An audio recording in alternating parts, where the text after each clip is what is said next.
Hello বন্ধুরা, তোমরা সবাই কেমন আছো? আশা করি ভালো আছো, আমিও ভালো আছি।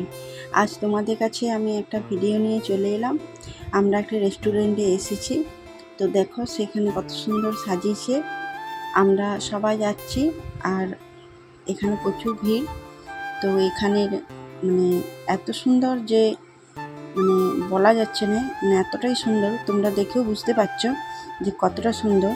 দেখো এখানে একটা পুকুর আছে, সেই পুকুরটাও কিছুদিনের মধ্যে এখানে বোট শুরু হবে।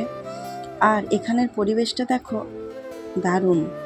তোমাদের কেমন লাগছে বন্ধুরা, বলো তো? তো এখানে এসে মনটা একটু বেশ ফ্রি হয়ে গেল। তারপর আমরা একটু ছবি তুললাম। এই দেখো আমরা সবাই দাঁড়িয়ে ছবি তুললাম, সেটাই তোমাদের কাছে শেয়ার করছি। এদিকে আমি, আমার মেয়ে, সবাই এখানে ছবি তুললাম। বাই বাই বন্ধুরা, আজ ভিডিওটা এখানেই শেষ করছি।